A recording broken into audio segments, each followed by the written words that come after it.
Picture this: waves swallowing entire cities, rivers bursting their banks, and a relentless deluge that leaves no dry land in sight.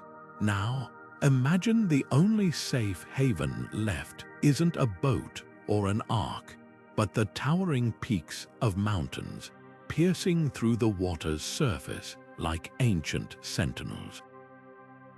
This isn't just a scene from a disaster movie. It's a recurring theme in flood myths from every corner of the globe.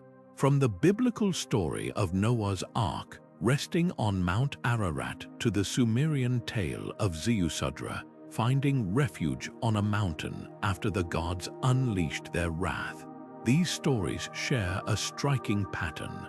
When the world drowns, humanity's last hope always lies in the heights. But why? What is it about mountains that makes them the ultimate sanctuary in our oldest stories of catastrophe? Dig deeper, and you'll find these myths aren't just about survival, they're about memory. Mountains are more than just geological formations, they're monuments to human resilience. Think about it. When the waters rise, everything familiar is erased: homes, fields, even entire civilizations. But mountains remain. They become the last witnesses to a world that once was, the only landmarks left in a drowned reality. It's no wonder that cultures separated by oceans and millennia all point to these towering giants as the final refuge in their flood narratives. The Epic of Gilgamesh, the Aboriginal Dreamtime stories, even legends from the Andes, they all whisper the same truth. When disaster strikes, we look up. But here's the most fascinating part. These myths aren't just relics of the past. They're mirrors reflecting our deepest fears and hopes even today. In a world where climate change makes floods more than just ancient legends, the symbolism of mountains as shelters takes on new urgency. Could these old stories be telling us something about how we process fear, how we cling to stability in the face of chaos? That's the journey we're about to take, unraveling the geography of fear and memory hidden in these age-old tales. By the end, you'll see these myths not as distant fables, but as living maps of the human psyche. So let's climb into these stories together and discover why, when the waters rise, humanity's gaze always turns to the mountains. The sheer number of civilizations that tell flood stories is staggering. It's as if water's destructive power left an imprint on humanity's collective memory. Take the ancient Greeks, where Zeus unleashed a deluge to punish humanity, sparing only Deucalion and Pyrrha, who floated to safety on Mount Parnassus. Or the Maya Popol Vuh, where the gods sent a great flood to wipe out the wooden people, with only a few survivors fleeing to the mountains. Even in the Pacific Northwest, indigenous stories describe a time when the waters swallowed the land, forcing people to anchor their canoes to mountaintops until the waves receded. These aren't isolated tales, they're echoes of the same primal fear, reverberating across continents and centuries. What's remarkable isn't just the similarity of these myths, it's the consistency of their geography. Whether it's the Himalayas in Hindu tradition or the highlands of Mesoamerica, mountains aren't just backdrops in these stories, they're active participants. They become the meeting point between the drowning world below and the salvation above. Some scholars argue this reflects real historical events, melting glaciers at the end of the last ice age, or catastrophic tsunamis that forced survivors inland. Others see it as symbolic. Mountains, as the closest earthly places to the heavens, represent divine mercy in the face of chaos. Either way, the message is clear. When the old world is erased, the new one begins on high ground. But here's what's truly fascinating. These stories don't just describe survival, they encode it. In Aboriginal Australian lore, the flood myth of the Dreamtime isn't just about escape, it's a map. the ancestors' path up sacred peaks becomes a survival guide for future generations. The Inca, living in the shadow of the Andes, wove flood myths into their agricultural rituals, planting crops at higher elevations as insurance against disaster. These narratives aren't just memories of the past, they're blueprints for resilience. That's why they endure. Long after the floodwaters recede, the mountains stand not just as stone and soil, but as monuments to humanity's oldest lesson: when the earth betrays you, climb. Mountains didn't just become sacred in the aftermath of disaster, they were already hallowed ground long before the first flood myth was ever told. Consider Mount Kailash in Tibet, revered by Hindus, Buddhists, Jains, and Bonpos as the center of the universe, a place where heaven and earth touch. Or think of Japan's Mount Fuji, not just a volcano but a pilgrimage site where monks and poets sought enlightenment. These peaks weren't randomly chosen as backdrops for survival tales. They were already etched into humanity's spiritual imagination as places where the ordinary rules didn't apply. When the waters rose, it's no surprise that these same summits became the last refuge, because if the gods lived there, surely they'd offer protection too. This duality, mountains as both physical high ground and metaphysical bridges, runs like a fault line through these stories. In the Babylonian version of the flood myth, the hero Utnapishtim doesn't just land on any mountain. His ark comes to rest on Mount Nimush, a name that echoes the word for salvation in Akkadian. It's as if the language itself ties survival to sacred geography.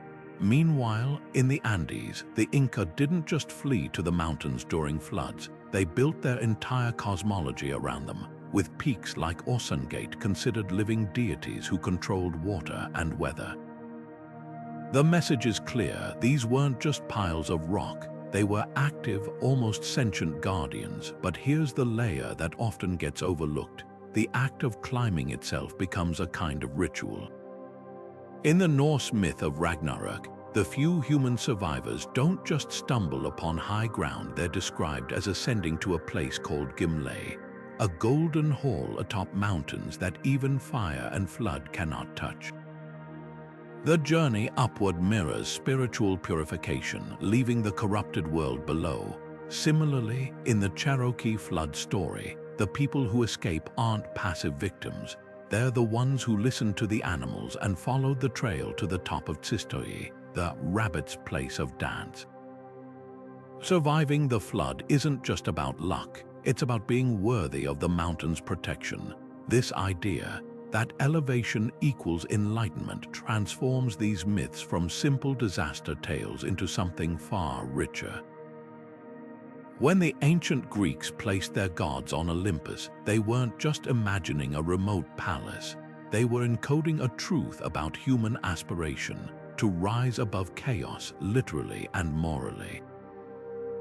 So when flood after flood myth ends with survivors clinging to these same heights, it's not just practical geography, it's a metaphor burned into our collective memory.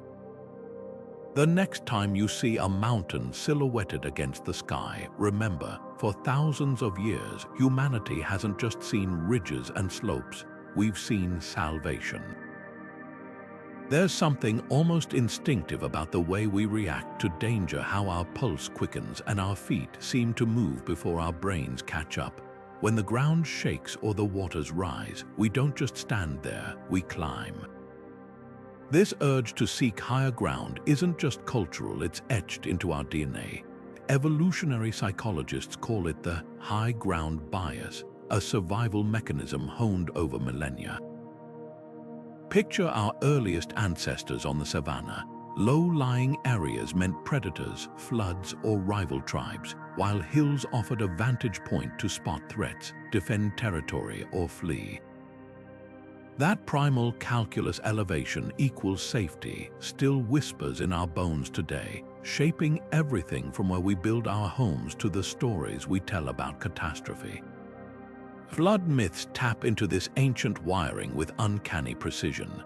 Think about the visceral relief in these stories when survivors finally reach the mountaintop, the way the biblical Noah watches the dove return with an olive branch, or how Deucalion in Greek myth steps onto dry land and feels the sun after months of rain. These aren't just narrative flourishes, they're emotional blueprints of survival. Water, for all its life-giving power, has always been humanity's great equalizer. It doesn't care about wealth, status, or strength. It swallows everything in its path. But mountains, they're the exception. They defy the flood, offering not just physical refuge but psychological reassurance. In a world turned liquid, they remain solid, unchanging. This duality, fear of drowning and reverence for heights, plays out in surprising ways across cultures. In Japan, tsunami stones dot the coastline, centuries-old markers carved with warnings to build homes above their line. The Maori of New Zealand tell of the hero Tohaki climbing a mountain to escape his brother's flood, a story echoed in the Andes, where villages still perch on ridges above ancient floodplains. What's striking isn't just the practical wisdom of these traditions, it's how they transform geography into theology. Mountains become more than landforms, they're promises. If disaster strikes, they'll be there. Yet there's a darker thread here too. The same high ground instinct that saves lives can also divide them. History is littered with examples of elites retreating to hilltop estates while low-lying slums drown, a pattern that repeats in modern climate crises. Flood myths, for all their hope, carry this tension: who gets to climb and who's left behind. The Gilgamesh epic hints at this when the gods themselves debate whether humanity deserves salvation. It's a reminder that elevation isn't just about geography, it's about power. What's extraordinary is how these ancient stories diagnose a paradox we still grapple with today. We're drawn to coasts and rivers for their bounty, yet live in quiet dread of their rage. We build cities on deltas and then scrape the sky with towers, as if trying to outrun the very waters we depend on. Flood myths, in the end, are more than survival manuals, they're mirrors. They show us a species forever torn between two impulses: to settle where the earth is fertile and to flee where it's high. And in that tension, we find the heart of the human story, always balancing on the edge between abundance and peril, between the floodplain and the peak. The stories we tell about floods aren't just flights of fancy. They might be etched into the very earth beneath our feet. Geologists have uncovered startling evidence that some of humanity's oldest flood myths could be rooted in real cataclysms, events so devastating they left scars on the landscape and imprints on our collective memory. Take the Black Sea Deluge hypothesis, which suggests that around 5,600 years before the Common Era, a wall of seawater from the Mediterranean burst through the Bosporus, submerging an area the size of Ireland in a matter of months.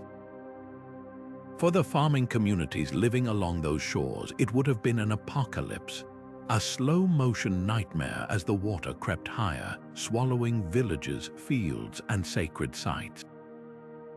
The only escape, the Carpathian Mountains to the north, their slopes suddenly transformed into islands in an inland sea. This wasn't an isolated event.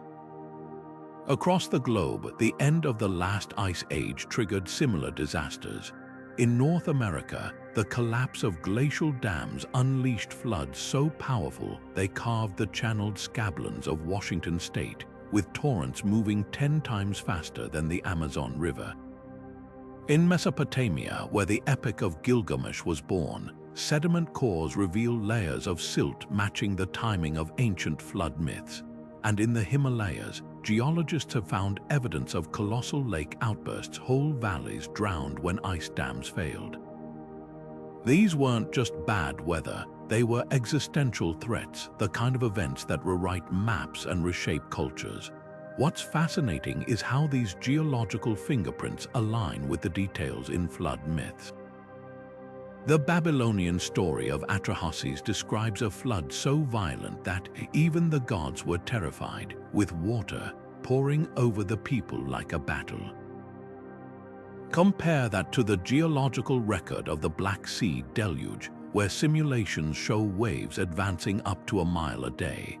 Or consider the Aboriginal story of the Gurungach, a serpent whose thrashing created floods that forced tribes to higher ground, a tale that mirrors evidence of ancient megafloods in Australia's Dreamtime tracks. The consistency is uncanny. When science digs into the earth, it often finds echoes of the stories passed down for generations. But here's the twist: mountains don't just appear in these myths as passive backdrops. They're dynamic actors in the drama.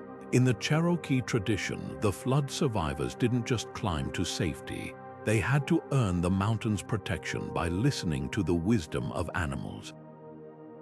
The Inca, living in the shadow of the Andes, believed peaks like Osengate weren't just high ground but living deities who controlled the floods. This suggests something profound. These stories aren't just records of disaster but coded survival manuals.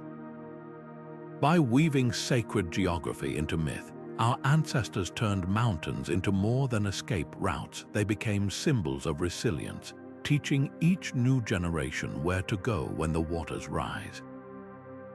The geological record offers one final revelation.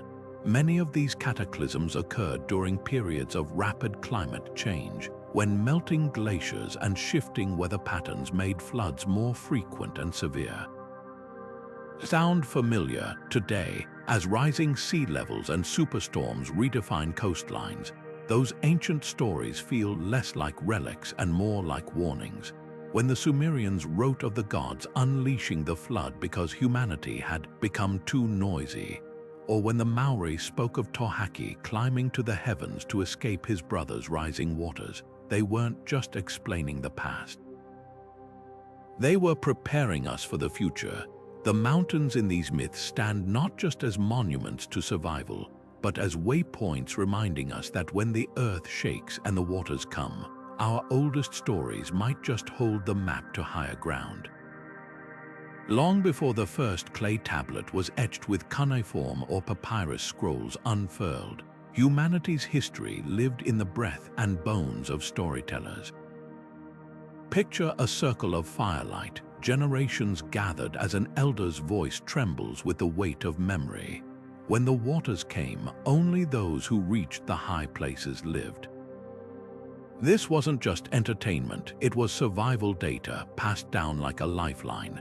Oral tradition did something remarkable with flood myths. It took the raw terror of drowning villages and screaming winds and sculpted them into stories so compelling, so sticky, that they outlasted empires. Consider how these tales were crafted for endurance. Rhythmic repetition, vivid imagery, moral stakes. These weren't artistic flourishes, they were mnemonic armor. The Aboriginal story of the rainbow serpent, whose wrath floods the land until rituals appease it, isn't just a legend, it's a manual. By embedding flood warnings into songlines, sacred paths traced through landscape and verse, Indigenous Australians turned geography into memory. One misstep in retelling could mean future generations wouldn't know which ridge led to safety. The stakes were that high. What's extraordinary is how disconnected cultures arrived at identical narrative blueprints. The Haida of the Pacific Northwest speak of Raven guiding survivors to mountaintops in cedar canoes, while in ancient China, the myth of Gun and Yu tells of a hero taming floods by channeling waters away from sacred peaks. No shared language, no trade routes, just the same urgent message. Water remembers where you forget. Some scholars argue this consistency points to real prehistoric floods so catastrophic they scarred the global psyche. Others see a deeper pattern, mountains as natural archives. When everything else drowns, their slopes hold the last traces of where to plant, where to hunt, where to rebuild. But here's the twist: oral tradition didn't just preserve these stories, it tested them. Like a river smoothing stones, each retelling refined the details that mattered most. The Maya Popolva describes not just a flood, but the precise moment survivors felt the mountain's roots tremble beneath them, a detail that seismologists now recognize as describing landslide risks during torrential rains. In the Icelandic Völuspá, the flood-surviving couple Lif and Lithrasir aren't just hiding in a tree, they're nourished by morning dew, a nod to the condensation that forms at high altitudes. These aren't whimsical details, they're field observations disguised as folklore. Yet for all their practicality, these myths also grapple with something harder to quantify: guilt. The Aztec story of Tlaloc's flood punishes humanity for neglecting rituals. The biblical Noah narrative frames the deluge as moral reckoning. Even secular retellings like Plato's Atlantis imply the drowned brought ruin upon themselves.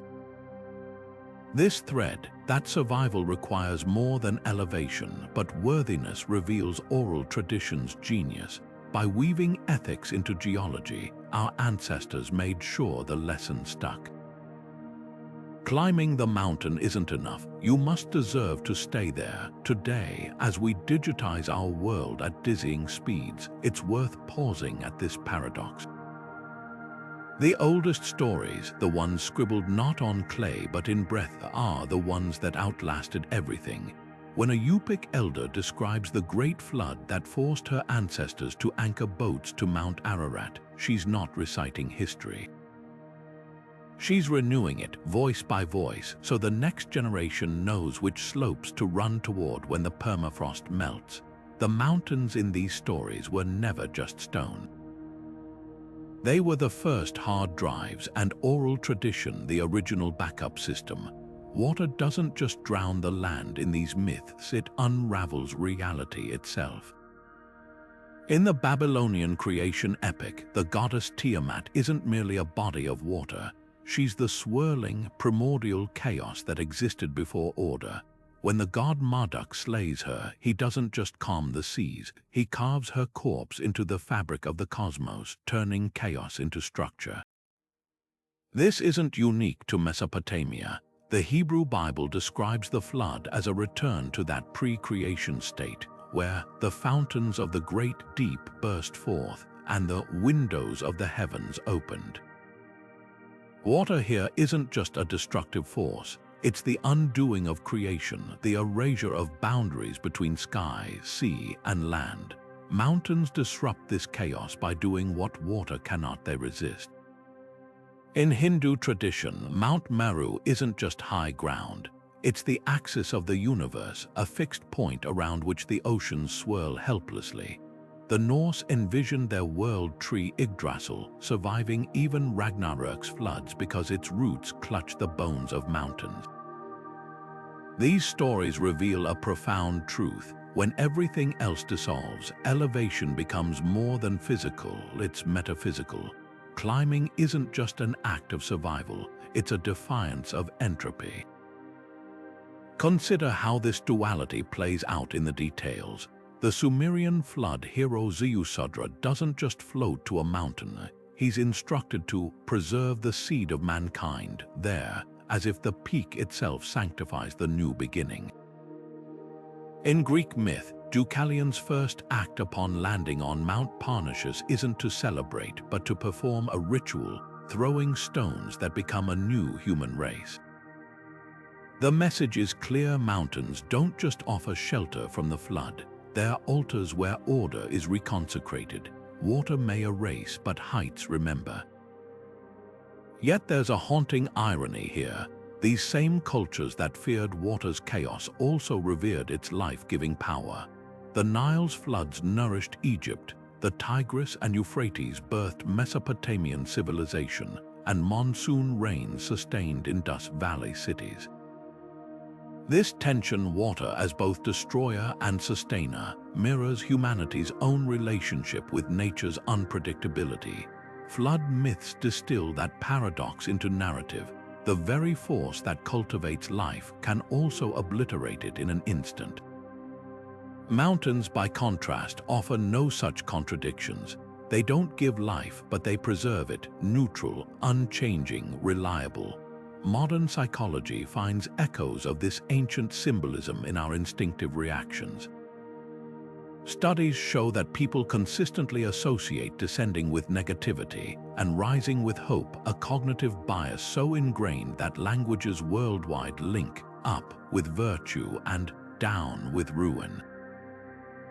When disaster strikes, we still speak of rebuilding or rising above, as if language itself carries the memory of those first survivors clinging to cliffs. The flood myth's genius lies in encoding this instinct into story. They transform a geological fact, mountains stay dry, into a moral compass. Chaos will come. The question is whether we've learned where to look when it does. This symbolism takes on eerie relevance today. As climate change intensifies floods from Pakistan to Louisiana, we're relearning what these myths never forgot: that water's chaos respects no borders, no technology, no wealth. Yet our solutions often echo the old patterns, building upward, creating artificial high ground in skyscrapers and flood barriers. The difference: ancient cultures revered their refuges as sacred. We've turned ours into commodities. Perhaps that's the deepest lesson these myths carry: not just where to flee when the waters rise, but how to honor the heights that save us. Divine judgment runs like a current through these flood narratives, transforming mountains from mere sanctuaries into stages for moral reckoning.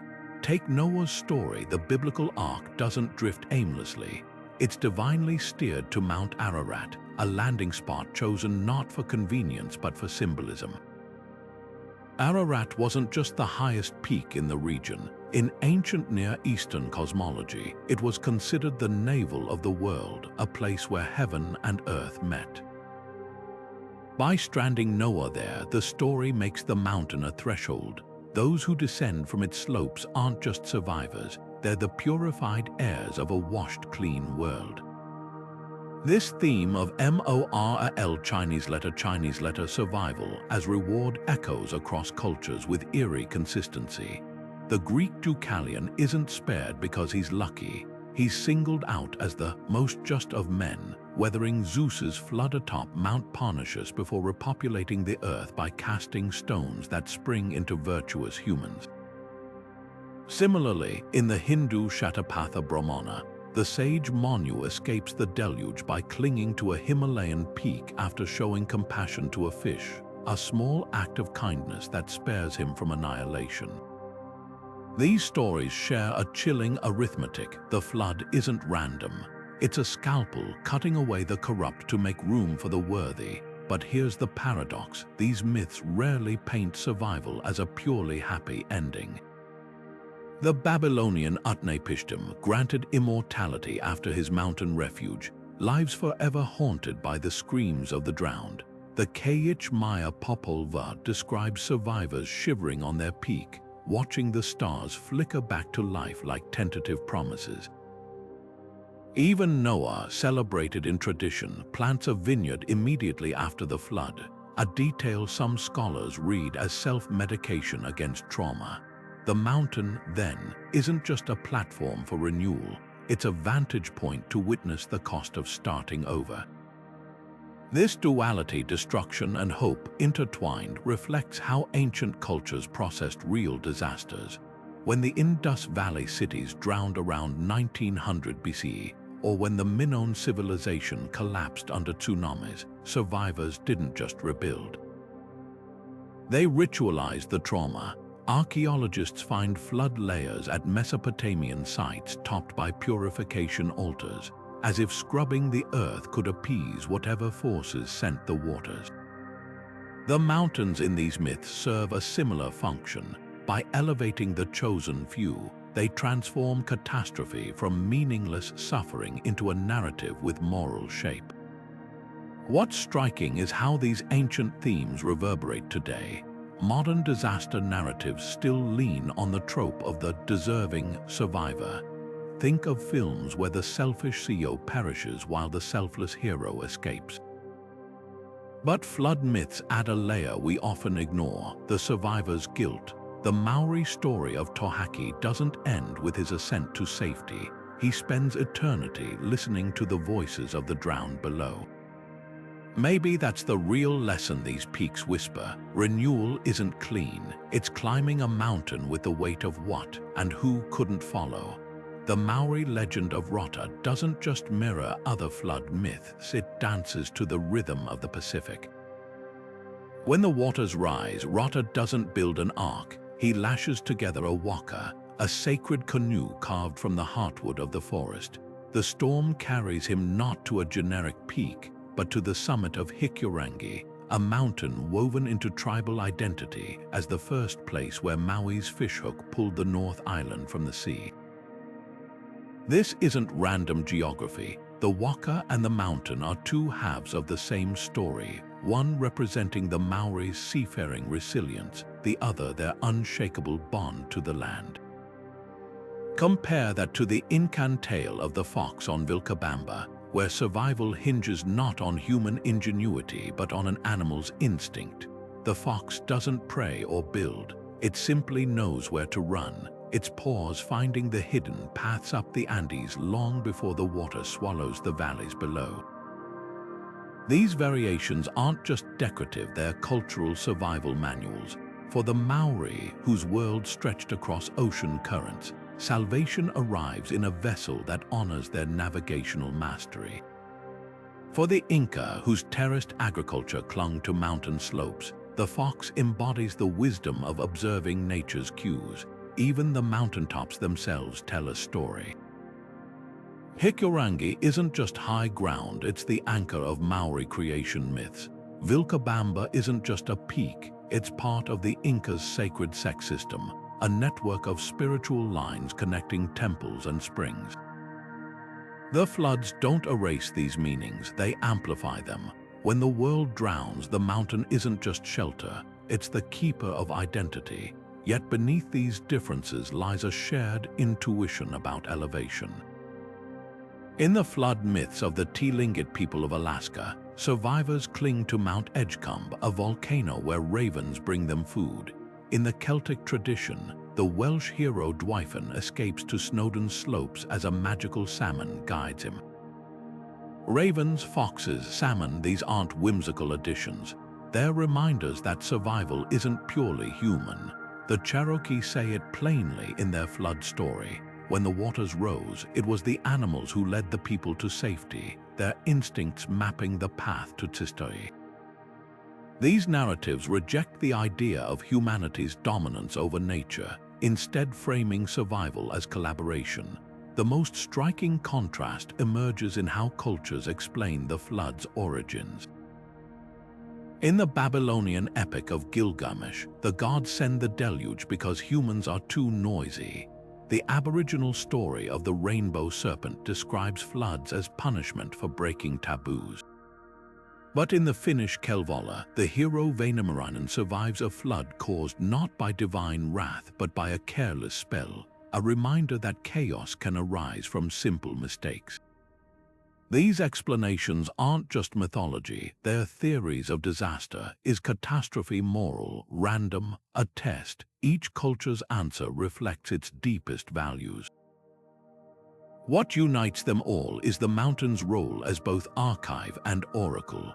When the Lacandan Maya of Mexico recount how the god Hachakiam saved a family on the peak of Mensabac, they're not just preserving the past, they're preparing for the future. That mountain still stands, its slopes dotted with caves where ancestors left offerings. To the Lacandan, it's not a metaphor, it's a real place you can point to and say, if it happens again, go there. That's the power of these stories. They don't just describe high ground, they sanctify it, turning geology into memory and memory into survival. Mountains don't just separate land from sky, they blur the boundaries between worlds. Anthropologists call these in-between places liminal spaces, thresholds where normal rules dissolve and transformation becomes possible. Picture a survivor standing on a mountaintop after the floodwaters recede. They're no longer part of the drowned world below, but not yet part of whatever comes next. This is the essence of liminality, a sacred pause where identity is stripped bare and remade. In flood myths, mountains aren't just geological features. They're cosmic waiting rooms, places where humanity holds its breath between annihilation and renewal. Take the story of Yu the Great from Chinese mythology. After a catastrophic flood, Yu doesn't just climb a mountain. He becomes one with it, carving channels through the rock with his bare hands to drain the waters. His body, caked in mud and sweat, becomes a living bridge between the drowned earth and the dry land to come. The mountain here isn't passive. It's an active participant in his metamorphosis from ordinary man to culture hero. Similarly, in the Cherokee flood myth, the survivors who reach Tsist, they don't just wait out the storm, they're instructed by the animals to fast and purify themselves, as if the mountain's thin air scrubs away the old world's corruption. This liminal quality explains why so many flood myths include moments of eerie stillness atop the peaks. The Babylonian Utnapishtim describes the silence after the flood as deafening, with the gods weeping at what they've unleashed. In the Norse Völuspá, the survivors Lif and Lifthrasir hide not in fear, but in a kind of hibernation, nourished only by morning dew until the earth greens again. These aren't just narrative pauses, they're ritual thresholds, moments where time itself seems to bend. The mountain becomes a kind of chrysalis with humanity inside, waiting to emerge transformed. What's fascinating is how this symbolism plays out in real-world rituals. From the Andes to the Himalayas, cultures conduct pilgrimages to mountain summits during times of crisis, reenacting the flood myth's journey. The Aymara people of Bolivia ascend sacred peaks like Illimani during droughts, performing ceremonies that mirror their ancestors' survival. In Japan, Shinto priests climb Mount Fuji to summon rain or stop floods, acting as living conduits between the human and divine. These practices reveal a profound truth. Liminal spaces aren't just literary devices. They're psychological tools, frameworks for processing collective trauma. Yet there's a darker edge to this liminality. Mountains in flood myths aren't just places of hope, they're crucibles of judgment. The biblical Noah emerges from Ararat to a world where all but his family have been wiped away. The Incan flood hero, stranded on Vilcabamba, must decide which traditions to carry forward and which to leave in the drowned past. This is the paradox of liminality. Transformation requires loss. You can't cross the threshold without leaving something behind. Modern psychology recognizes this pattern in how we process disaster. Survivors of hurricanes or tsunamis often describe feeling stuck between worlds, no longer part of their old lives but uncertain of the new. The mountain in flood myths offers a blueprint for navigating that dislocation. It's not just high ground, it's meaningful ground, a place where chaos is ritualized into narrative. When the waters rise, these stories whisper, don't just flee upward, let the height remake you. The true sanctuary isn't the rock beneath your feet, but the new self you become while standing there. The ark and the mountain, this pairing appears so often in flood myths that it feels inevitable, like two halves of the same survival equation. When Noah's vessel finally grinds to a halt on the slopes of Ararat, or when Utnapishtims read boat lodges against Mount Nisir, these aren't random landings. These peaks are chosen not just for their height but for their symbolism. Think of it like this: the ark represents human effort, the labor of building, the foresight to prepare, while the mountain embodies nature's unchanging permanence. Together, they form a kind of covenant. The flood may erase the world, but the alliance between human resilience and earthly sanctuary endures. This duality plays out in mesmerizing detail across cultures. In the Babylonian version, Utnapishtim's ark doesn't just bump into Nisir. It's deliberately grounded there by the god E's design, as if the mountain itself were a divine hand reaching up to catch humanity.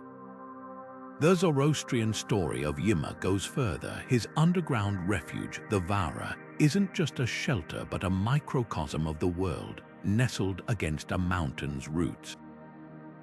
Even the Irish legend of the Lady of the Lake describes survivors mooring their coracle to the peak of Tull Tuand, where the first Druids later kindled sacred fires. The pattern is unmistakable. After the waters recede, civilization doesn't just restart, it's reconsecrated on high ground. What's striking is how these myths invert our usual expectations. We think of boats as tools for crossing water, yet in flood narratives, their ultimate purpose is to reach land specifically, the highest land possible. The Ark isn't a means of enduring the flood, it's a vessel for delivering humanity back to solidity. This shifts the mountain's role from passive backdrop to active participant.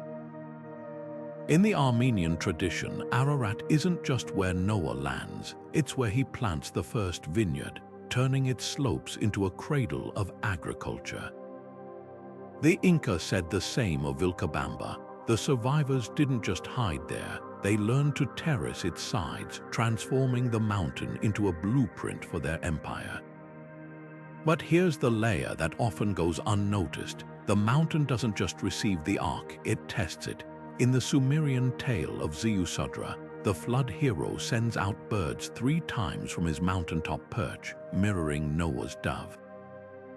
These aren't just attempts to find dry land, they're rituals of verification. Has the world truly been renewed? Is it safe to descend? The mountain becomes a kind of altar where humanity negotiates its return to the lowlands. Similarly, in the Maori story of Rota, the waka doesn't just beach on Hikurangi, it's lashed there with sacred ropes, as if tethering the fragile vessel of human survival to something unshakable. This interplay between mobility and stability speaks to something primal.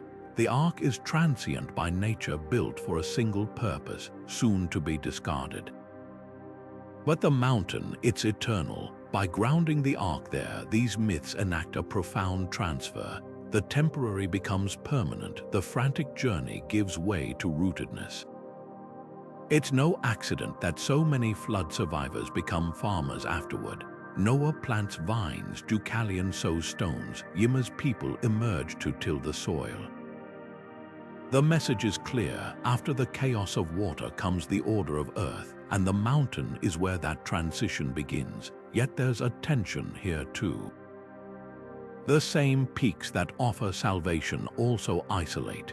In the Kurdish version of the flood myth, the survivors on Mount Judi can see the devastation below, but can't yet descend. They're suspended between gratitude and grief. The Cherokee describe the people on Tsistoi hearing the cries of those left behind, a reminder that survival often carries the weight of absence. This complexity is what elevates these myths beyond simple tales of escape. The mountain isn't just a platform for renewal, it's a vantage point from which humanity reckons with what was lost and what must be carried forward. Perhaps that's why the Ark and mountain motif endures.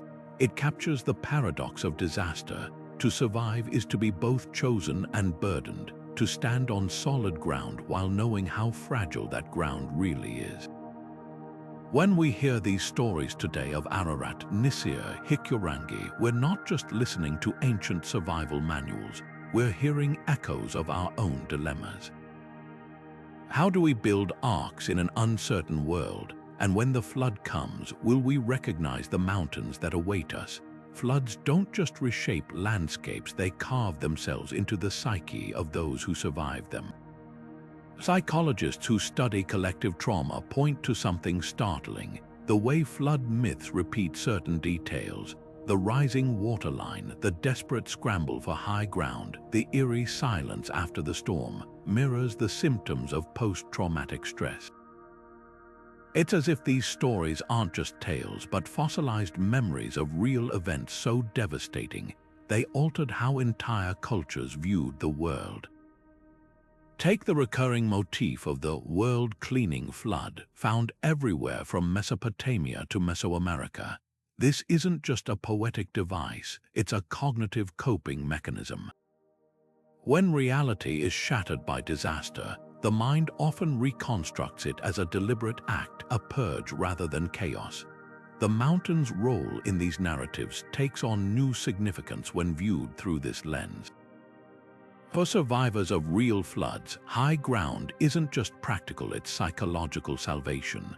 Researchers studying modern flood survivors note how often they fixate on elevation during retellings, the rooftop they clung to, the levee they raced toward, the hill where they watched their home disappear. These details echo mythic patterns because they tap into the same primal need to transform helplessness into agency.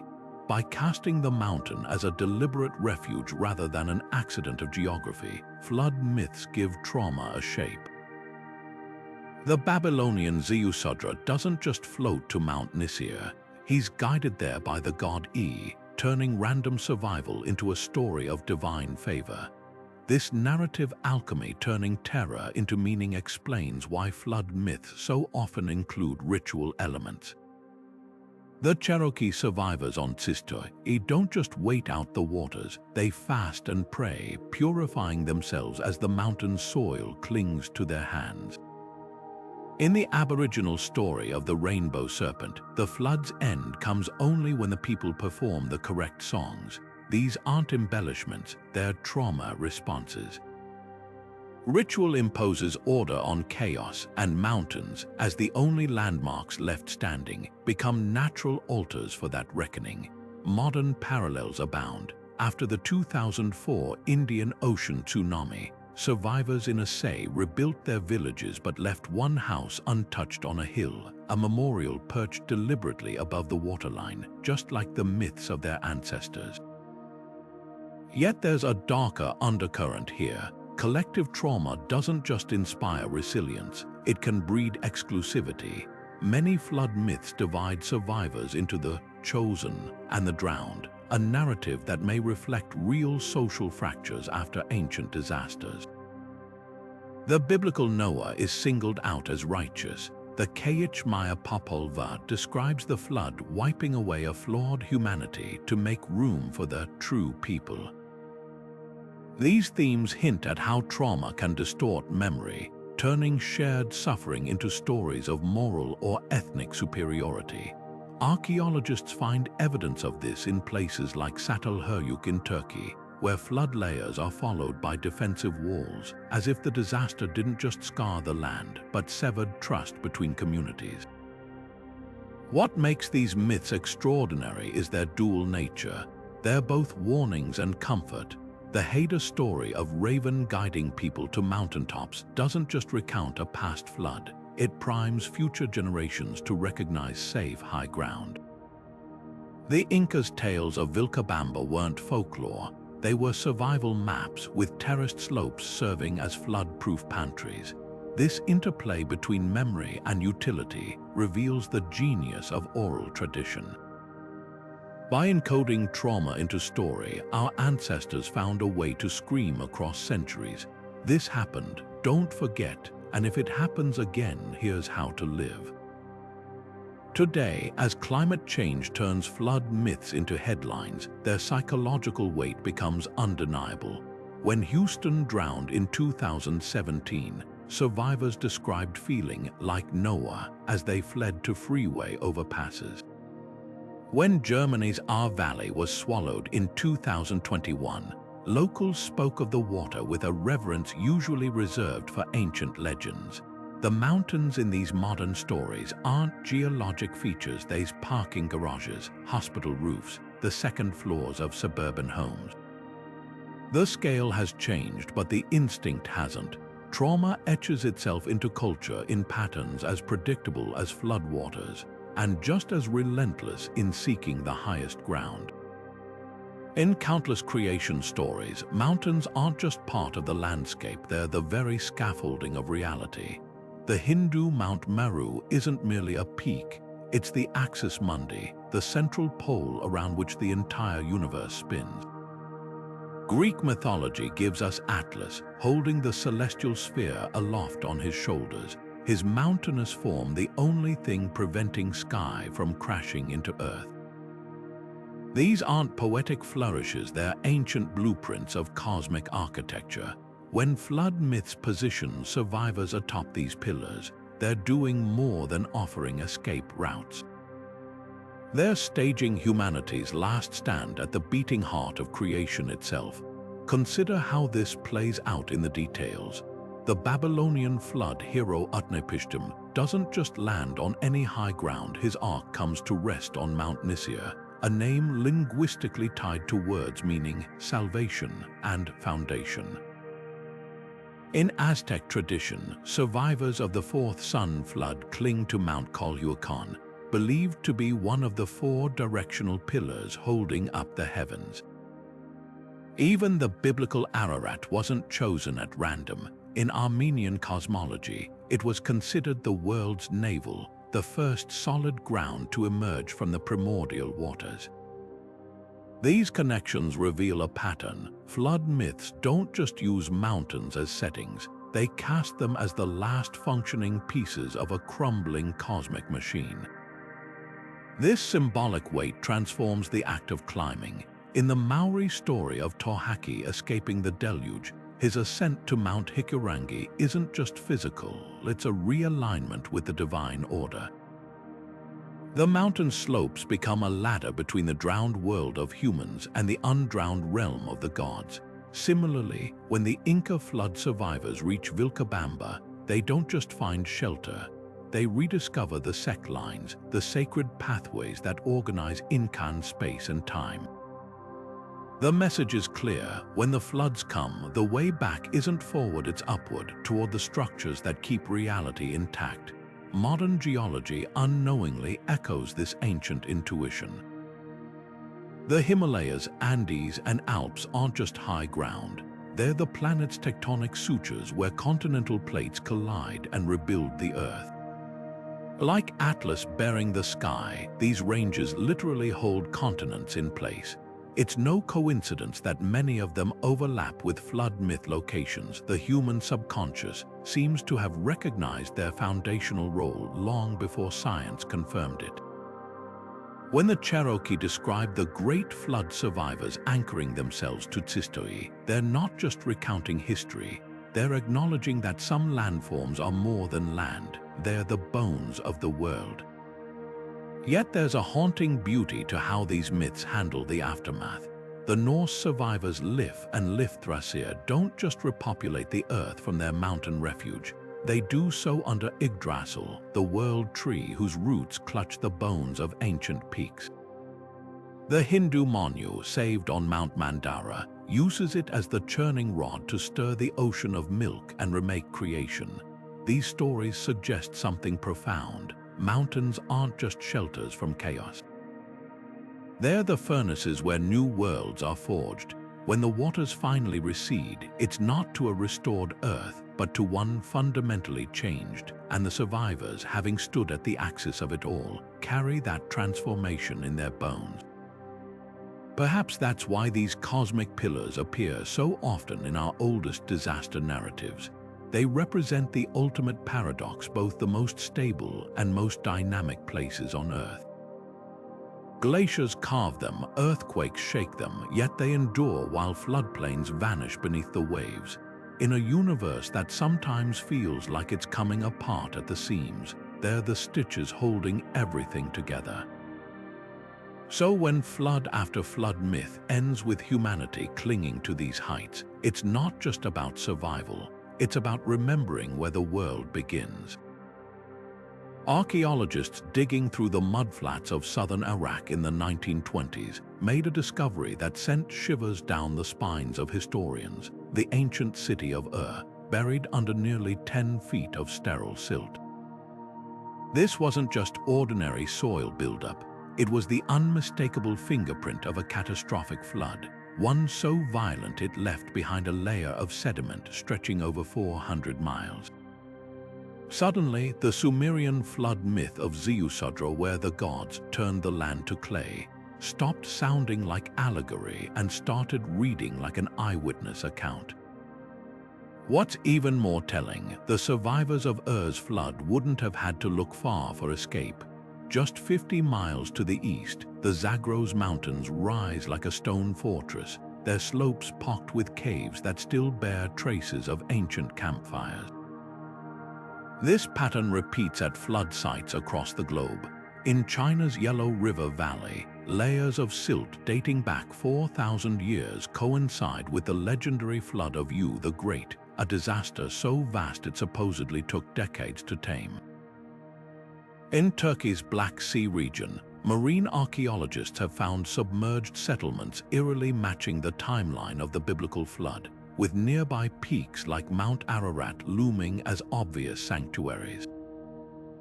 Even in the Americas, sediment cores from Peru's coast reveal evidence of seismic floods around 3,000 years ago, right when Andean myths say the god Viracocha unleashed a deluge that sent survivors scrambling into the Andes.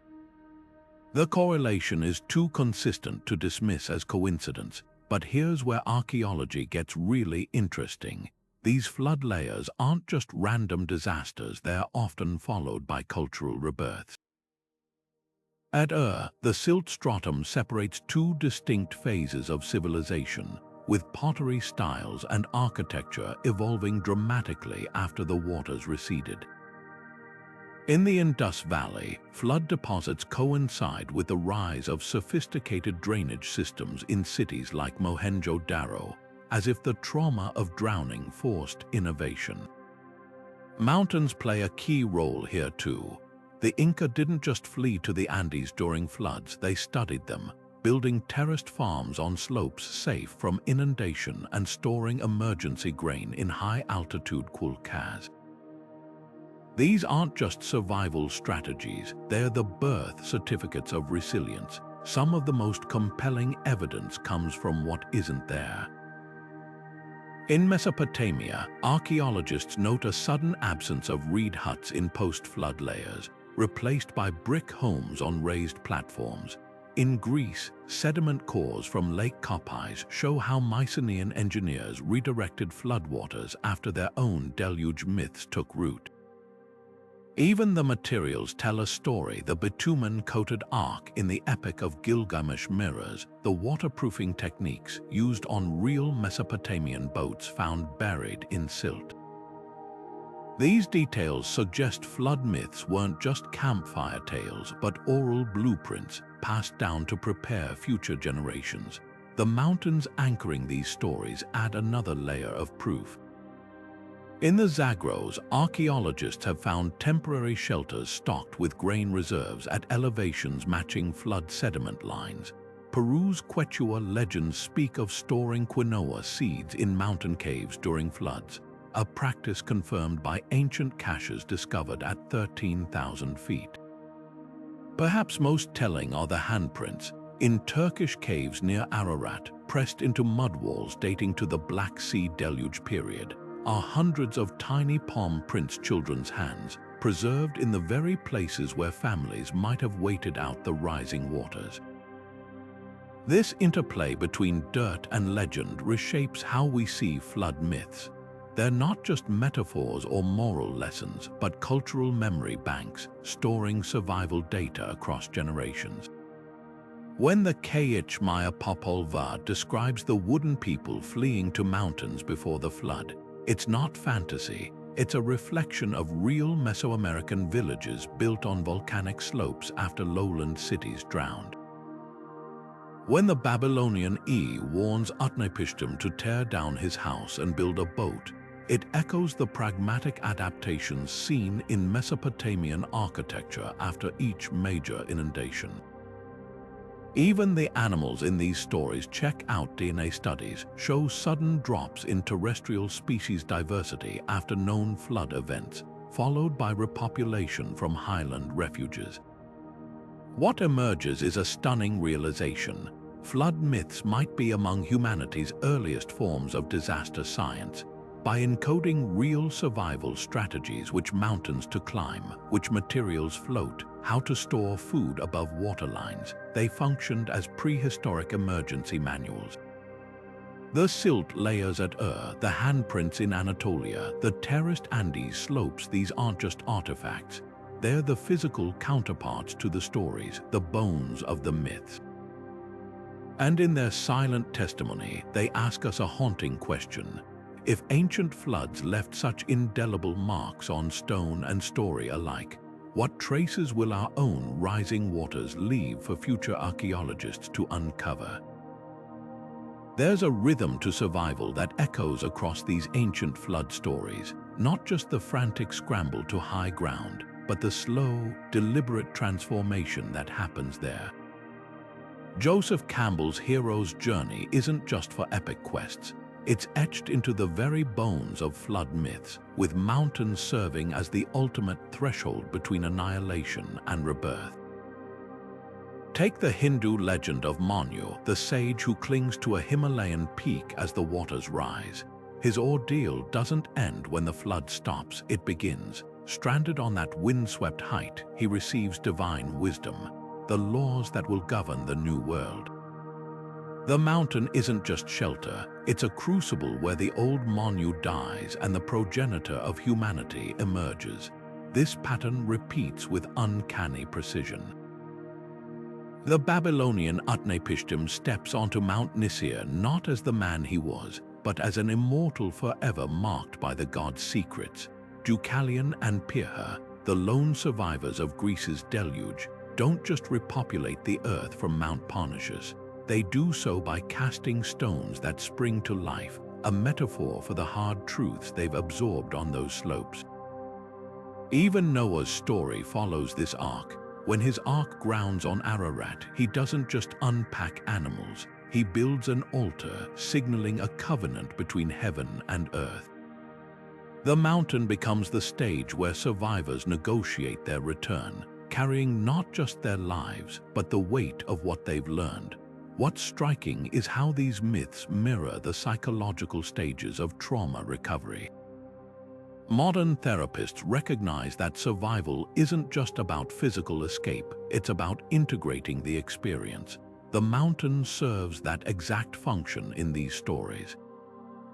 The Cherokee survivors on Sister don't descend immediately. They fast and purify themselves, shedding the old world's taint. The Maori hero Rota, beached on Hikurangi, doesn't just rebuild. He recites the genealogies that tie his people to the land, reforging identity from memory. These aren't arbitrary rituals, they're narrative representations of post-traumatic growth. The hero's journey framework reveals another layer, the mountain as the belly of the whale, a liminal space where ordinary rules dissolve. In the Finnish Kalevala, Väinämöinen survives the flood by clinging to a cliff, but it's during that suspended time that he composes the songs that will preserve his culture. The Inca flood survivors on Vilcabamba don't just wait out the waters, they observe condors circling the peaks, interpreting their patterns as divine instructions for rebuilding. This transformative pause distinguishes flood myths from simple disaster tales. The mountain isn't just high ground, it's a classroom where survivors learn to read the world anew. Yet there's a tension in this transformation. Heroes who descend from these heights often bear a loneliness that lingers. Utnapishtim is granted immortality, but lives forever haunted by the drowned. Noah plants a vineyard. Some scholars suggest not for celebration, but to numb the solitude of being the last who remembers. This complexity is what elevates flood myths beyond survival manuals. They acknowledge that rebirth isn't clean or easy. The mountain grants life, but it also demands a reckoning. You don't just survive the flood, you carry its shadow down with you, etched into your bones like the striations on the cliffs that saved you. Perhaps that's why these stories endure. They don't offer tidy endings. The hero's journey doesn't conclude with the descent. It loops back into the world changed. When we hear these myths today of Manu on his peak, Noah on Ararat, or the Cherokee on Psyche, we're not just hearing about ancient disasters, we're hearing echoes of our own resilience. The next time life's floods rise, these stories whisper, remember, the mountain isn't just where you escape, it's where you become someone who can face whatever lies beyond the waterline. Ancient flood myths don't just recount disasters, they whisper warnings across centuries, urging us to listen to the natural world before it's too late. The Babylonian epic of Gilgamesh spells it out plainly. The gods unleash the flood because humanity has become too noisy, too disruptive. The gods don't just punish, they reset. The only survivor, Utnapishtim, earns his place on Mount Nisir not through strength, but through his ability to heed divine instruction, to build an ark that harmonizes with the rhythms of nature rather than defying them. This isn't just storytelling, it's an ecological parable dressed in mythic robes. The same lesson echoes through the Aboriginal story of the rainbow serpent, a powerful creator being whose floods punish those who violate sacred land laws. Survivors aren't the strongest or cleverest, but those who have lived in balance with their environment, recognizing the serpent's waters as a corrective force. In the Andes, Inca flood myths describe villages spared because they planted crops at higher elevations, observing the mountain's cues rather than exploiting the fertile valleys below. These narratives share a unifying thread. Survival isn't about conquering nature, but aligning with it. The mountain in these stories isn't just a refuge, it's a teacher. Modern ecology confirms what these myths intuited.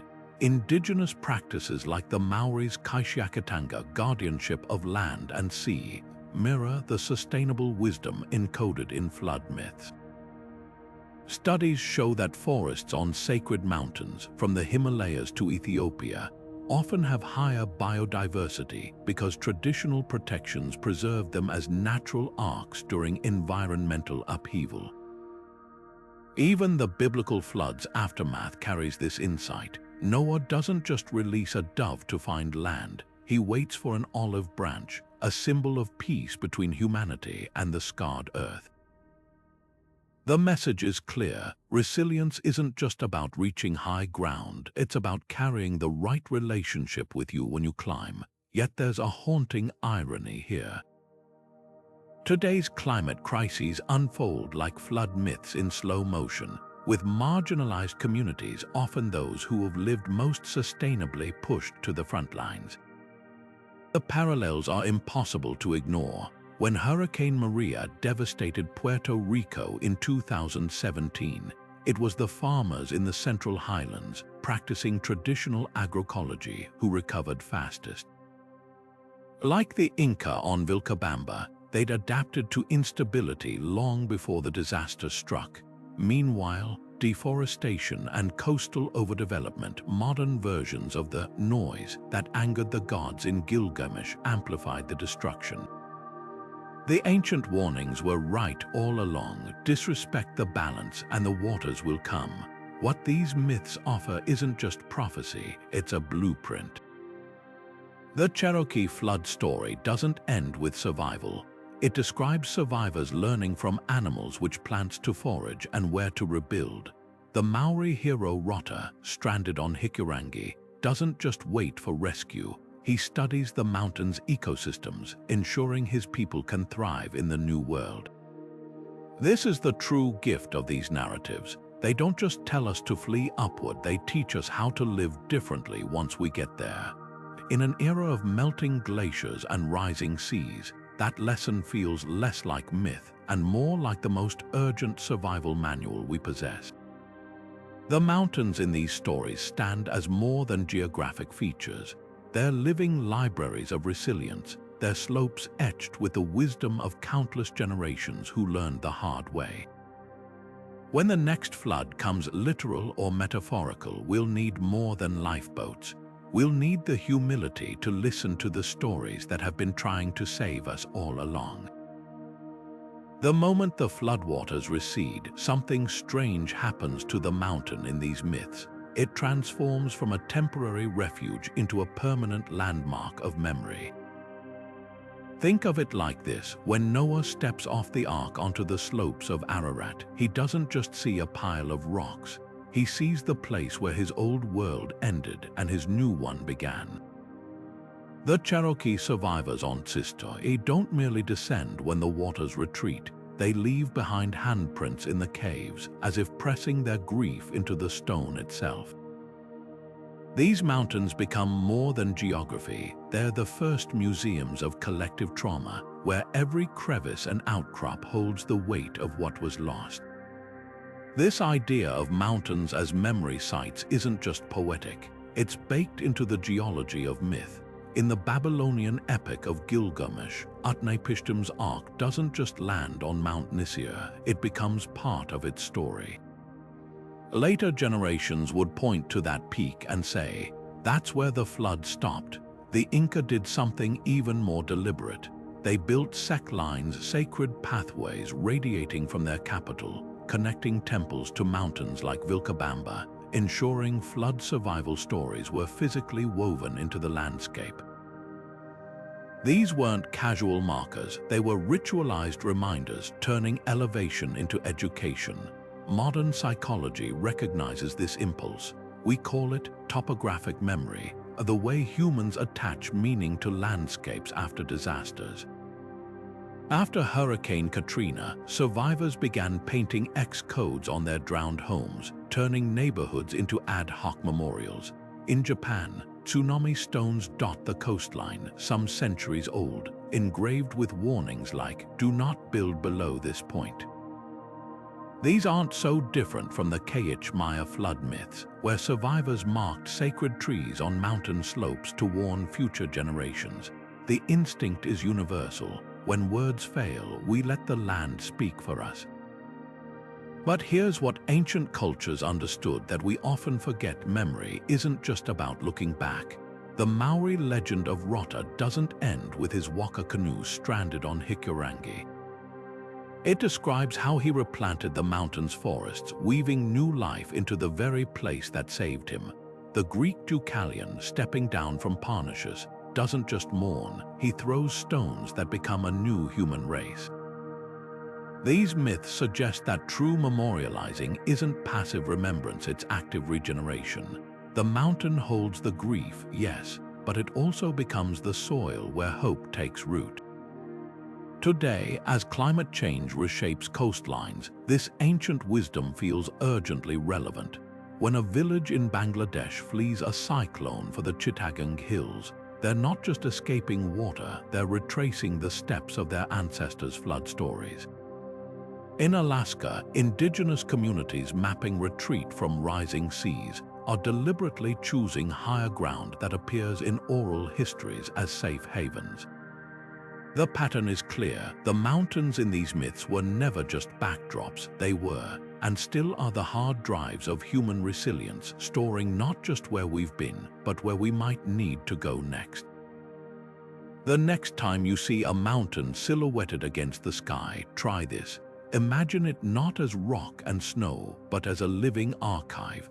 Every flood myth that ends on its slopes is another layer in that archive, a story pressed into the stone like fossilized waves. Survivors climbed, yes, but what they really did was harder. They remembered, and in that act they gave us all a map, not just to higher ground, but to the places where memory and survival meet. The waters are rising again, not in ancient myths this time, but on our nightly news. Satellite images show coastlines creeping inland, storm surges swallowing neighborhoods, and glaciers calving into the sea at speeds that feel biblical. It's impossible to watch these modern deluges without hearing echoes of the flood stories our ancestors told. That same primal fear, the terror of a world dissolving beneath our feet, has returned, not as legend but as headline.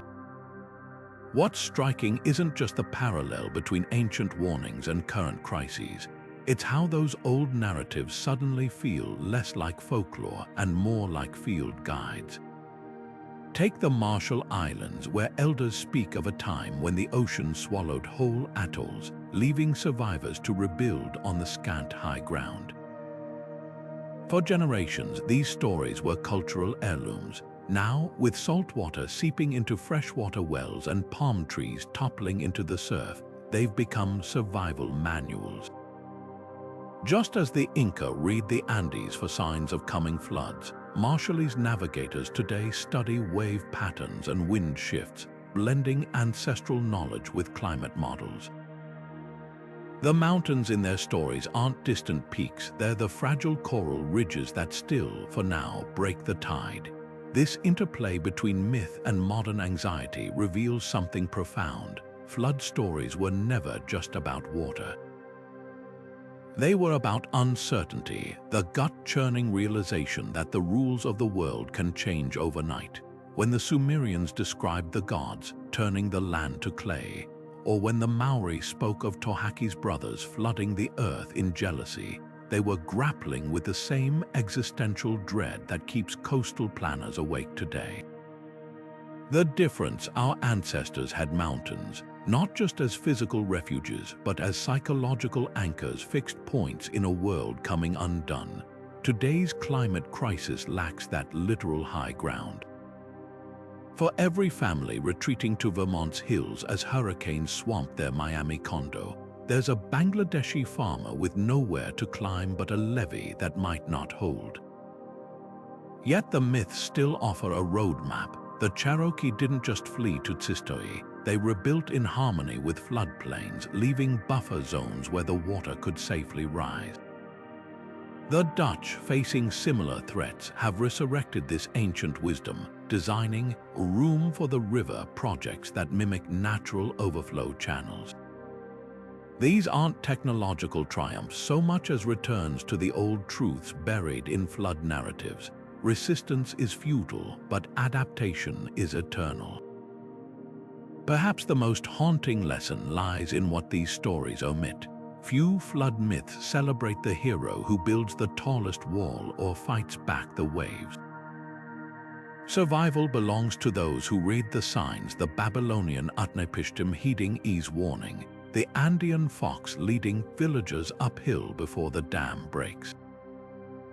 In an era of seawalls and geoengineering, this might be the hardest wisdom to accept, that our salvation won't come from conquering nature, but from relearning how to listen to it.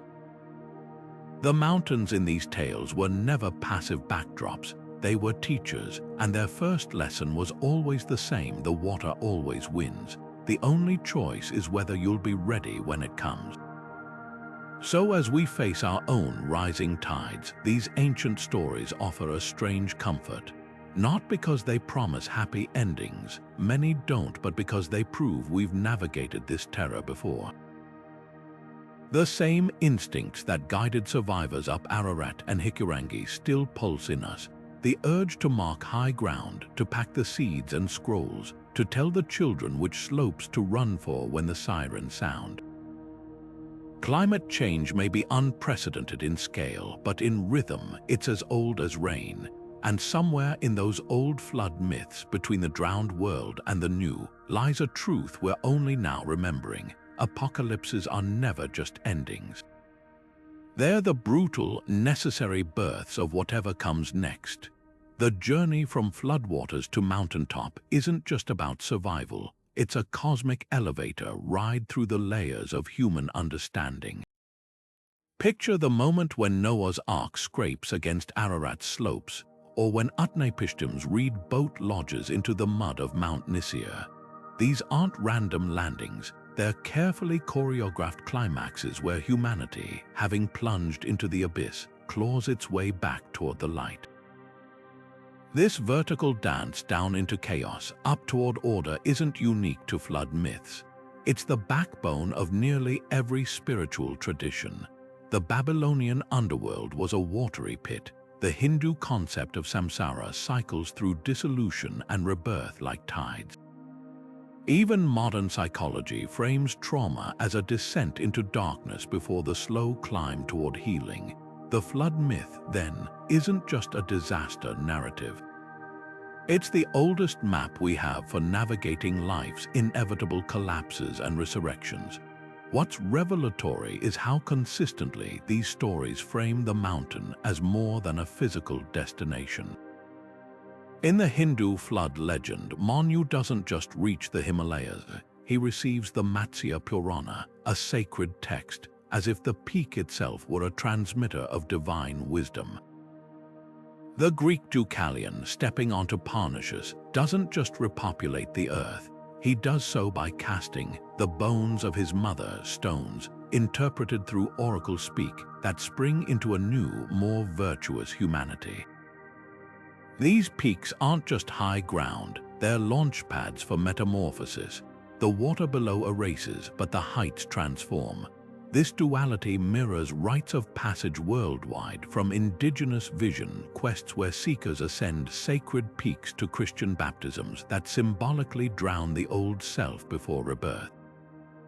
The flood myth distills this universal truth: to rise renewed, you must first sink. Yet there's a deliberate cruelty to how these stories handle the descent. The floodwaters aren't gentle purifiers, they're violent erasers. The Babylonian epic describes waves roaring like bulls, while the Kayich Maya Popolvuh speaks of a resinous downpour that dissolves flesh from bone. This isn't cleansing, it's unmaking. By contrast, the ascent is often silent, almost meditative. Noah waits for the dove's return. The Cherokee survivors on Tsistoy fast in stillness. The message is clear: destruction is loud and communal, but renewal is quiet and solitary. Modern trauma therapy echoes this ancient insight. The plunge into grief is a shared storm, but the climb out is a private pilgrimage. The mountain's role as a spiritual antenna becomes even clearer when you examine its place in sacred architecture. Ziggurats in Mesopotamia, pyramids in Egypt, stepwells in India, all mimic the flood myth's vertical journey, with their peaks symbolically piercing the heavens. Even the layout of ancient cities reflects this symbolism. Machu Picchu isn't just perched on a ridge, its temples ascend in tiers, mirroring the Andean belief that higher elevation brings one closer to Viracocha, the creator who once flooded the world. These structures aren't just homages to flood myths, they're physical reenactments, letting worshippers ritually retrace the path from drowning to deliverance. But here's the twist: these stories rarely promise the mountain will be comfortable. The Norse Lif and Lifthrasir shiver in Gimle's golden hall, nourished only by dew. The Maori hero Rota, stranded on Hikurangi, survives on raw fern roots until the gods take pity. This isn't transcendence as bliss, it's transcendence as ordeal. The mountain doesn't coddle, it purges. Modern mountaineers know this intimately. The so-called death zone above 26,000 feet strips away pretense, forcing climbers to confront their rawest selves. Flood myths understood this millennia ago. Salvation isn't about reaching the summit, but about who you become on the way up. Perhaps that's why these ancient narratives still resonate.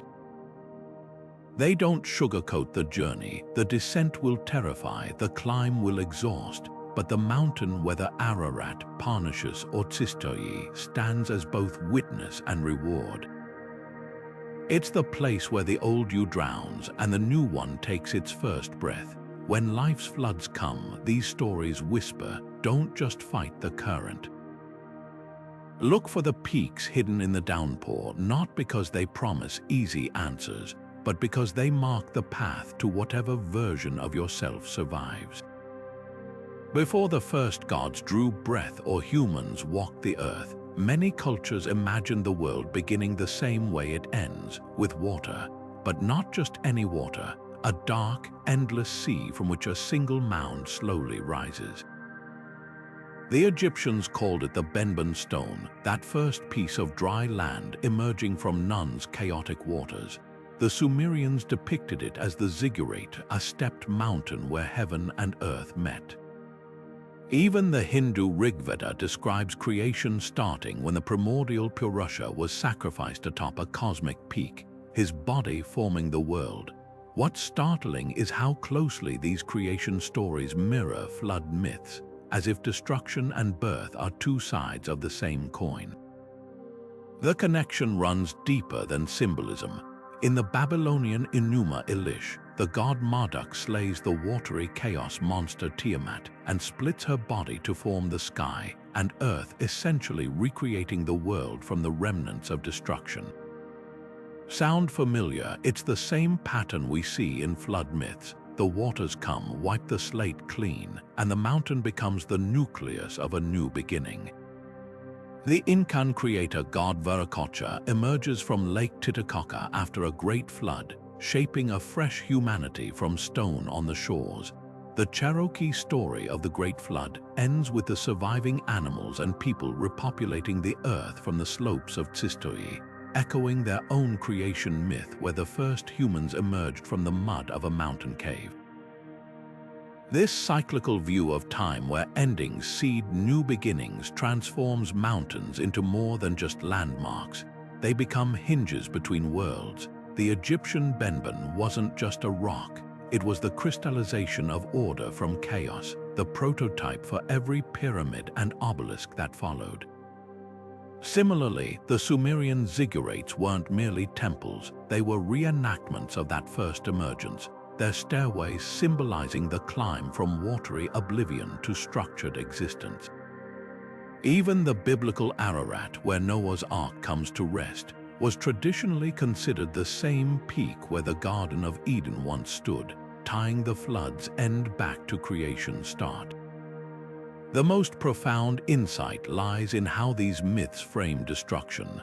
The flood isn't just punishment or accident, it's a reset button, returning the world to its primordial state so creation can happen anew. The Aztecs believed this explicitly. Their fifth son was born after a great flood wiped away the fourth son, with survivors climbing Mount Coatepec to witness the rebirth. Hindu texts describe cyclical pralayas, great dissolutions where the universe drowns before Brahma remakes it, with Mount Meru always remaining as the axis. This isn't nihilism, it's a radical acceptance of impermanence. The mountain stands as the one constant in this endless loop, the fixed point around which the wheel of time turns. Perhaps that's why flood myths and creation stories share this imagery. Both are about transition, the terrifying, exhilarating moment when one reality dissolves and another coalesces. The next time you see a mountain, try seeing it as our ancestors did, not just as rock and snow, but as a promise. However high the waters rise, there will always be a summit where the world begins again. Animals are never just passengers in these ancient flood stories, they're active participants in salvation, their presence transforming mountaintops from barren refuges into living arks. Take the biblical Noah, ordered to carry not just his family, but two of every sort onto his vessel.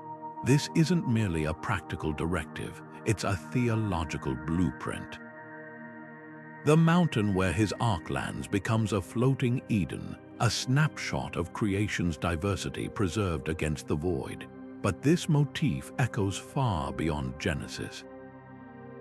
In the Cherokee flood myth, it's not humans who first sense the rising waters, it's the animals.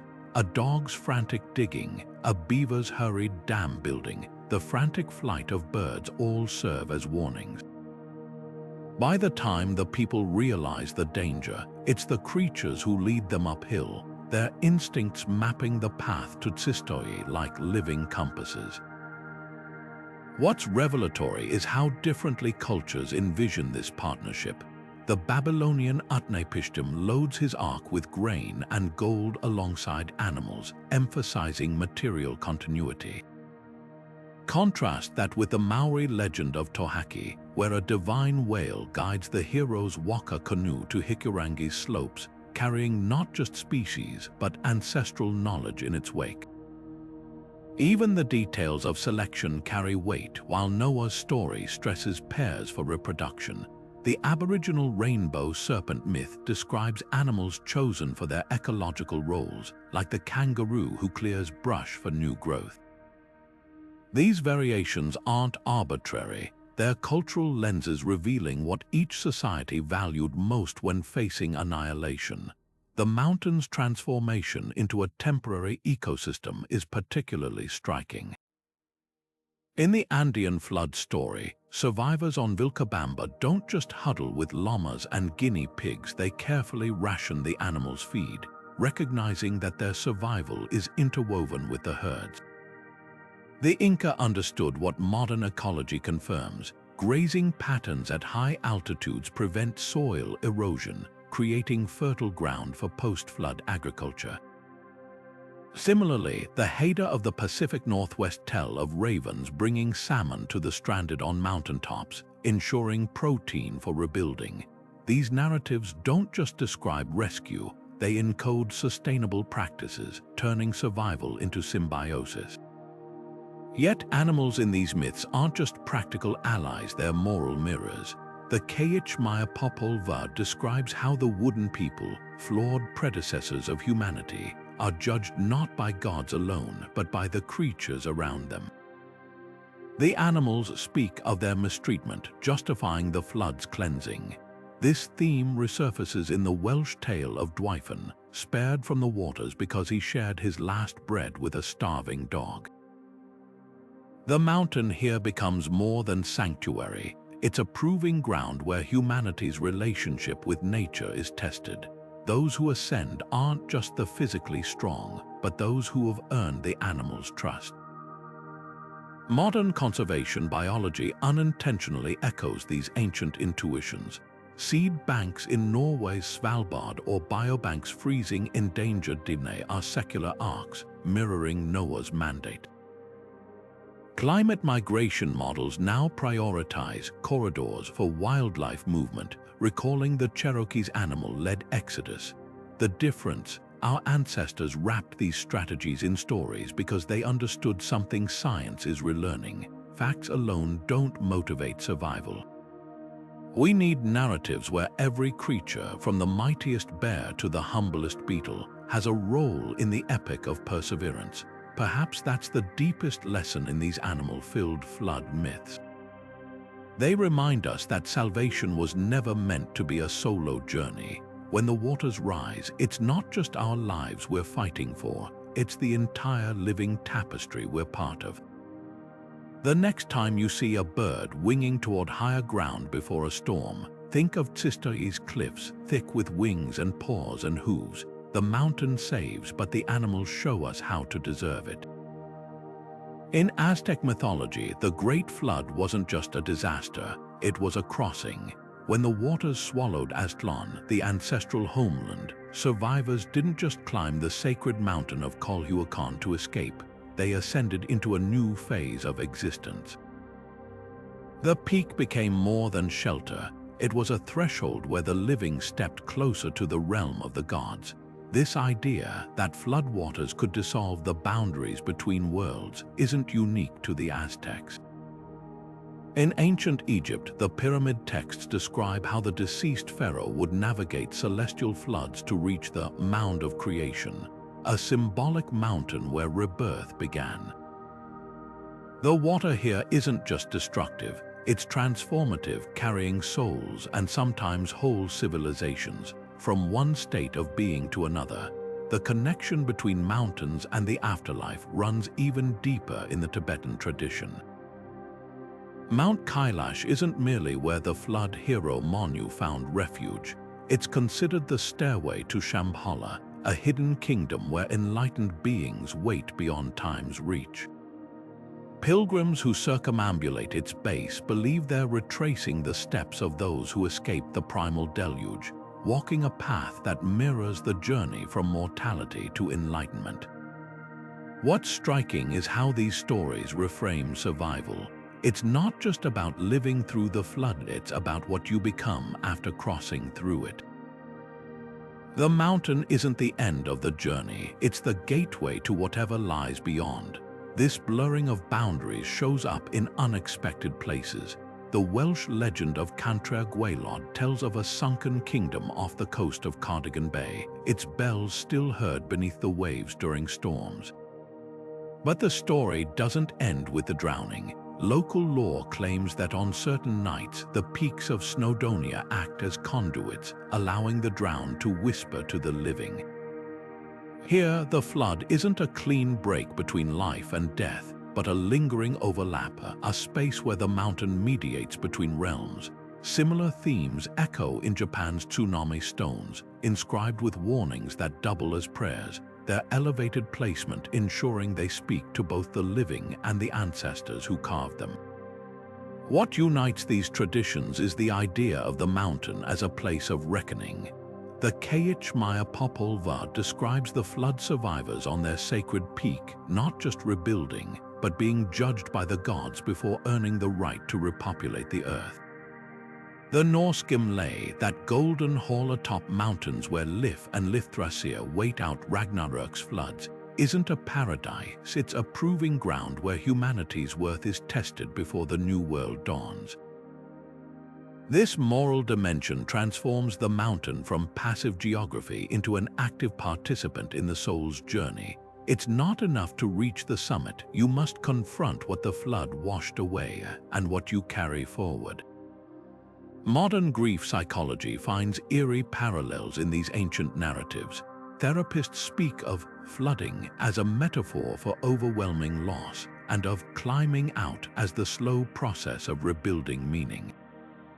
When disaster survivors describe feeling stuck between worlds, they're echoing the Aztec and Tibetan myths verbatim. Perhaps that's why these stories endure. They don't just explain how to survive a flood, they map the uncharted terrain of surviving its aftermath. The mountain, in the end, isn't just where you escape the water. It's where you learn to live with what the water took. Mountains in flood myths don't just offer refuge from rising waters, they become sacred stages where humanity confronts the divine. Picture Noah standing on the rain-lashed slopes of Ararat, not just grateful for dry land but trembling as a rainbow arcs across the sky, sealing his covenant with God. This isn't just survival, it's negotiation. The same pattern unfolds in the Greek tale of Deucalion, who doesn't merely stumble upon Mount Parnassus, he seeks out the oracle of Themis there, her whispered instructions turning stones into a new human race. These peaks aren't accidental backdrops, they're charged meeting grounds where the veil between mortal and immortal thins, where the rules of the drowned world below no longer apply. What's profound is how consistently these encounters follow the flood's chaos. In the Babylonian epic of Gilgamesh, Utnapishtim doesn't just wash up on Mount Nisir, he's greeted by the god E, who grants him immortality as reward for his obedience. The Maori hero Tohaki, stranded on Hikurangi, doesn't just wait out the storm, he's visited by celestial beings who teach him the stars' navigation secrets. Even the Cherokee survivors on Tsistoi don't merely endure, they receive visions from the animal people, instructing them how to purify themselves for the new era.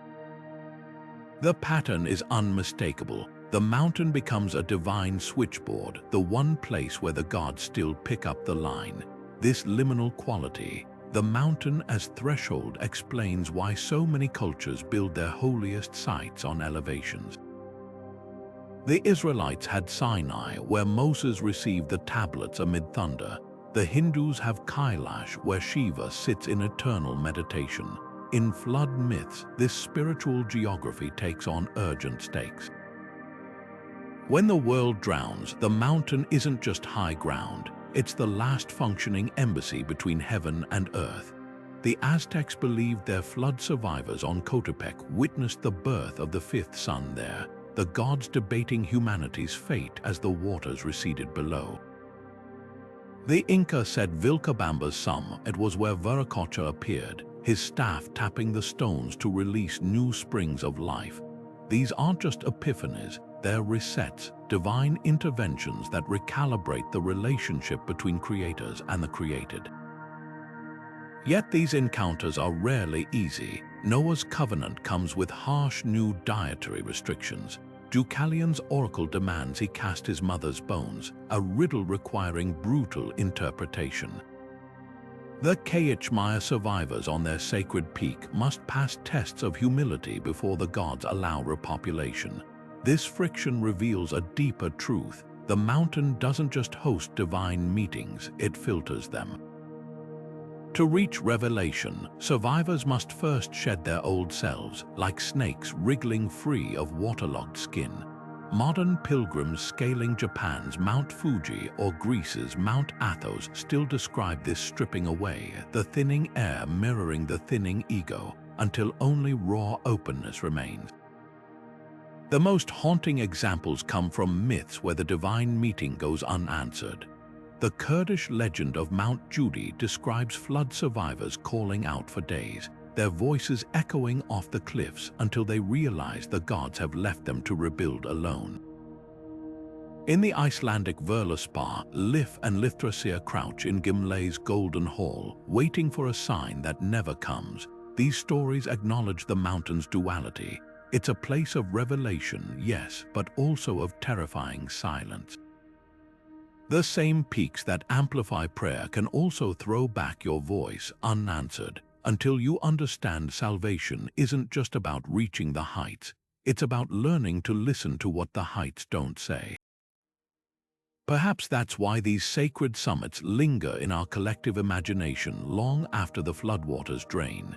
They represent the ultimate paradox, both the closest point to the divine and the most exposed. When everything else has drowned, the mountain remains, part sanctuary, part altar, part mirror, reflecting whatever we've carried up from the depths below.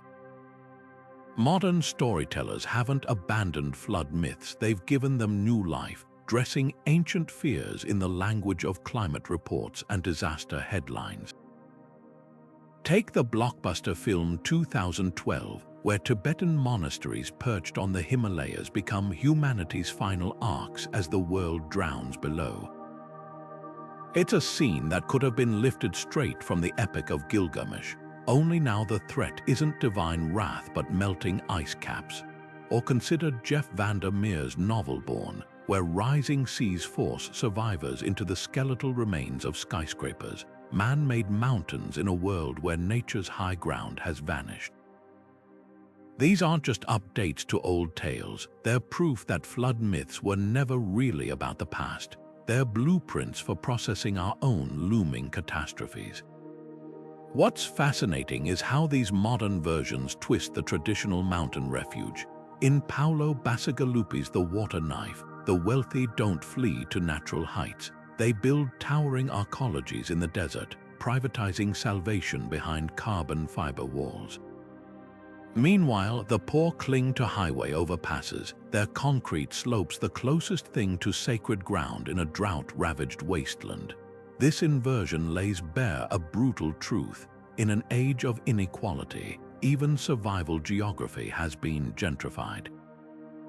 The ancient Cherokee might have shared the safety of Tsistoi with all living creatures, but today's fictional elites mimic the gods of old, choosing who deserves the high ground and who gets left to the waves. Yet some retellings dig deeper, using flood myths to interrogate not just environmental collapse, but the fragility of memory itself. Kim Stanley Robinson's New York 2040 imagines a drowned Manhattan where historians scramble to preserve artifacts in the Catskills, turning those mountains into libraries of a lost world. It's a poignant echo of the Inca storing their knowledge in quippers on Vilcabamba's slopes, or the Babylonian scribes who likely etched Gilgamesh's story onto tablets carried to safety. The through line is unmistakable. When civilizations drown, their mountains become more than refuges, they transform into the hard drives of human identity. Perhaps most chilling are the stories blurring the line between myth and documentary. Elizabeth Rush's The Water Will Come reads like a flood myth penned by a climate scientist, with Miami's condominiums playing the role of modern arcs. their wealthy passengers sipping cocktails as the streets below vanish. The book's power comes from its refusal to offer a tidy mountaintop ending. Instead, the waters keep rising, turning every peak into an island awaiting its turn. This uncomfortable realism forces us to confront what ancient societies knew too well. Flood myths aren't about outrunning disaster, but learning to live in its aftermath. When the next great deluge comes, whether in Hollywood CGI or on our morning news, we'll likely find ourselves repeating the oldest question in human history. Not if the waters will rise, but where we'll stand when they do. Cognitive scientists have uncovered something fascinating about flood myths. They're not just stories, but mental survival tools honed by millennia of human experience. Think of the brain like a landscape. Certain features stand out more vividly than others, creating what researchers call cognitive anchors. Mountains and floods are the ultimate examples. A mountain's imposing silhouette or a flood's terrifying surge aren't just dramatic backdrops, they're psychological landmarks our minds cling to, making these elements irresistible for oral storytelling. It's no accident that cultures separated by oceans and centuries all remember floods ending on high ground. These paired concepts, destruction and refuge, chaos and stability, stick in memory like burrs on fabric, passed down because they're too vivid to forget. The mechanics behind this are surprisingly concrete. Studies in cognitive psychology show that humans recall information better when it's tied to stark contrasts, like the visceral difference between drowning waves and a mountain's unwavering peak. This dual coding theory explains why flood myths thrive in oral traditions. The terror of rising water and the relief of dry land create a mental punch that flat descriptions can't match. The Aboriginal story of the rainbow serpent's flood doesn't just say the land was covered. It describes water churning like 1,000 gonas running, forcing people to scramble up sandstone cliffs where their footprints still gleam in the rock. That's not poetry, it's precision engineering for memory retention. But here's where it gets even more interesting. Cognitive anthropologists argue these myths aren't just easy to remember, they're structured to teach. The recurring 3-act sequence warning, deluge, mountain sanctuary mirrors the way our brains organize traumatic events. Modern disaster survivors often describe their experiences in similar arcs: the eerie calm before the storm, the chaos of the event itself, then the slow climb toward safety. Flood myths codify this rhythm, turning raw terror into a narrative our minds can process and pass on. When the Cherokee describe animals leading humans to Tsistoi, they're not just spinning a tale, they're embedding survival instructions in a framework optimized for recall. Neuroscience adds another layer. Brain scans reveal that stories with high stakes and clear spatial markers, like a flood's rising waterline or a mountain slope, activate both the hippocampus, our memory center, and the prefrontal cortex where planning happens. This dual firing may explain why flood myths persist longer than other legends. They don't just entertain, they wire survival strategies into our neural circuitry. The Inca's tales of Vilcabamba weren't just folklore, they were mnemonics, ensuring each generation remembered which terraces stayed dry when the rains came. Yet perhaps the most compelling evidence comes from modern disaster studies. Researchers tracking oral histories after the 2004 Indian Ocean tsunami found that communities with flood myths in their traditions recovered faster. Villagers in Simulu, Indonesia, recognized the sea's unnatural retreat as a warning, a detail preserved in their local legend of Smong, and fled to hillsides immediately.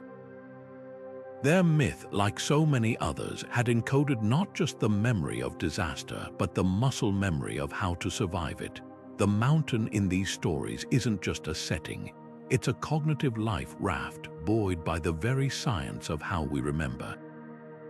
This intersection of myth and memory reveals a profound truth. The best stories aren't just told, they're built to last brick by brick in the architecture of the human mind. When the next flood comes literal or metaphorical, we won't just rely on high ground. We'll rely on the stories that taught us where to find it. From the peaks of Ararat to the summits of Andean legends, mountains stand as silent witnesses to humanity's oldest stories of survival. These towering giants have watched civilizations rise and fall, their slopes becoming the pages where our collective memory is etched in stone and story. Flood myths, with their haunting imagery of rising waters and desperate climbs, aren't just relics of the past, they are mirrors reflecting our deepest fears and most enduring hopes. Whether it's Noah scanning the horizon from his ark or the Inca survivors rebuilding on Vilcabamba's terraces, these narratives share a universal truth: when the world dissolves, we look upward. What's striking isn't just the consistency of these stories, but the layers of meaning they carry. On one level, mountains are practical sanctuaries, geographic lifeboats in a drowning world. Dig deeper and they become spiritual waypoints, places where humanity negotiates with the divine, as Utnapishtim did on Nisir or Deucalion on Parnassus. But there's a third layer, perhaps the most profound. These peaks symbolize resilience itself. The Cherokee didn't just flee to Tsistoy, they returned with new wisdom, their survival woven into the land's memory. The Maori hero Rota didn't just escape the flood, he carried Hikurangi's lessons into the rebuilt world. Mountains in these myths aren't endpoints, they're catalysts for transformation. Today, as climate change redraws coastlines and social upheaval shakes our foundations, these ancient stories take on new urgency. The floods we face may not be made of water, but the instinct to seek higher ground remains the same. For some, that high ground is literal, the homes built on bluffs as sea levels rise. For others, it's metaphorical, the communities and ideals we cling to when old systems crumble. The genius of flood myths lies in their flexibility. They don't prescribe a single path to salvation. They remind us that salvation always begins with a choice to ascend. Yet there's a warning here too. Not everyone reaches the mountain in these stories. The biblical flood spares Noah's family, but countless others drown. The Kayich Maya Popolva describes the gods deliberating over who deserves survival. These omissions force us to ask uncomfortable questions. Who gets left behind when the waters rise? And what responsibilities come with standing on dry land? The myths don't offer easy answers, but they demand we confront the moral weight of survival. Perhaps that's why these tales endure. They're not just about how to live through disaster, but how to live with its aftermath. The mountain doesn't erase the flood, it frames it, giving us a vantage point to make meaning from the wreckage. As you reflect on these stories, consider this. The next great flood is already rising, not just in melting glaciers, but in the challenges reshaping our world. The question isn't whether we'll need high ground, but what kind of people we'll be when we reach it. Will we climb alone or extend a hand to those still struggling in the currents below? The myths have given us the map, the rest is up to us.